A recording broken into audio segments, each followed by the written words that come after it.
আসসালামু আলাইকুম বন্ধুরা, যে যেখান থেকে এই ভিডিও দেখছেন সবাইকে জানাই আন্তরিক শুভেচ্ছা অভিনন্দন। আশা করি আল্লাহর অশেষ রহমতে সবাই ভালো আছেন।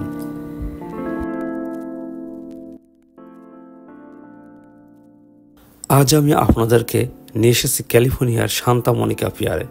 এটি মূলত একটি সমুদ্র সৈকত। বন্ধুরা, আপনারা ভিডিওতে যে প্রাণীগুলো দেখছেন এই প্রাণীগুলোকে আমাদের দেশীয় ভাষায় কাঠবিড়ালি বলেই আমরা চিনে থাকি। এই প্রাণীগুলো এখানে আসা পর্যটকদের দেখে মোটেও ভীত সন্ত্রস্ত হয় না, বরঞ্চ এখানে আসা পর্যটকদের দেখলে তারা দৌড়ে যায়। তারা ভাবে তাদের জন্য হয়তো কোনো খাবার নিয়ে আসা হয়েছে।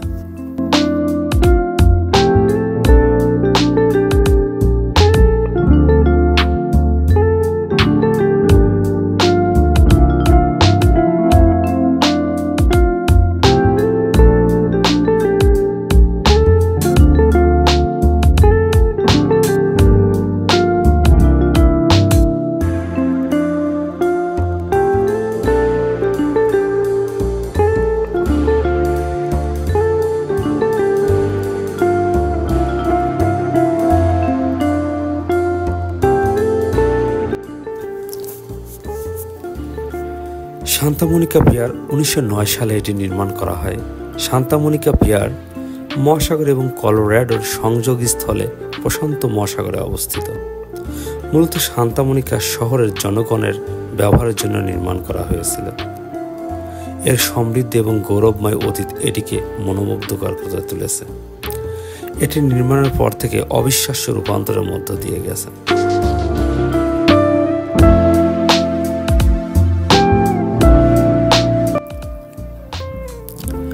এই সমুদ্র সৈকতে আসলে আপনি অসংখ্য সামুদ্রিক পাখি দেখতে পাবেন, যেগুলো দেখলে আপনার মন একটু হলেও প্রশান্ত হবে বলে আমি মনে করি।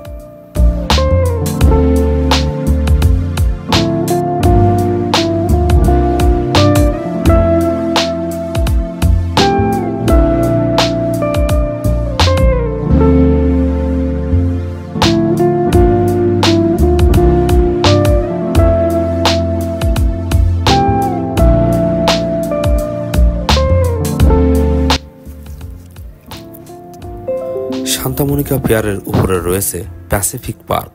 এখানে রয়েছে বিভিন্ন ধরনের রাইডস, যেগুলো আপনার ভ্রমণের আনন্দকে আরও একটুখানি বাড়িয়ে দেবে।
একটু পা বাড়ালেই দেখতে পাবেন গেমিং পয়েন্ট।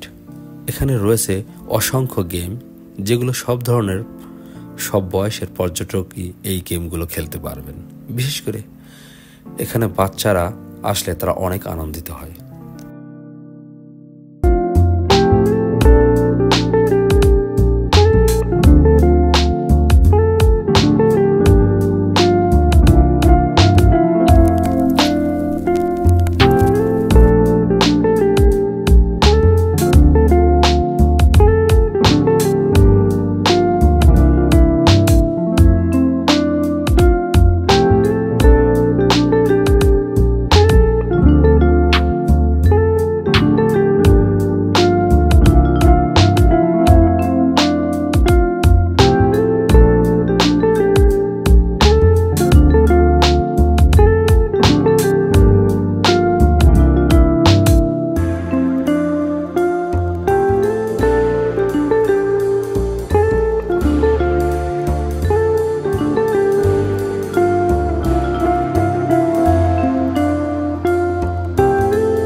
উপরে পর্যটকদের একটু ভিন্ন রকমের আনন্দ দিতে এখানে বিভিন্ন সময় কিছু ভ্রাম্যমাণ শিল্পী গান পরিবেশন করেন এবং বিভিন্ন জাদু ইত্যাদি শো পরিবেশন করে পর্যটকদের মাঝে।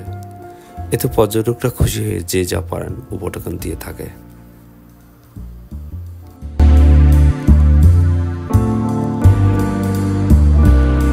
এটি অবিশ্বাস্য হলেও যে সত্য, পৃথিবীর সবচেয়ে বেশি ছবি তোলার স্থানগুলোর মধ্যে সান্তা মনিকা প্রথম সারিতে রয়েছে। এই সমুদ্র সৈকতের নীল জলরাশি, গর্জন দিয়ে আশ্রে পড়া বিশাল বিশাল ঢেউ এখানে মনোমুগ্ধকর পরিবেশ সৃষ্টি করেছে, যা বছরের পর বছর পর্যটকদের মনে প্রশান্তি জুগিয়ে যাচ্ছে।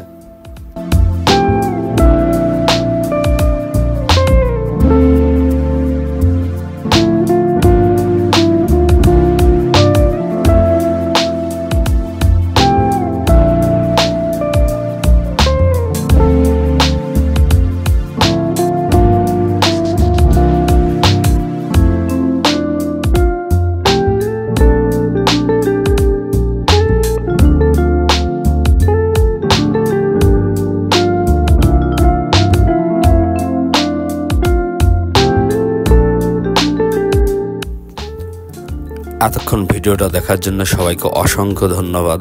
আবার দেখা হবে ইনশাআল্লাহ ক্যালিফোর্নিয়ার অন্য কোনো পর্যটন স্থানে। আল্লাহ হাফেজ, সবাই ভালো থাকবেন।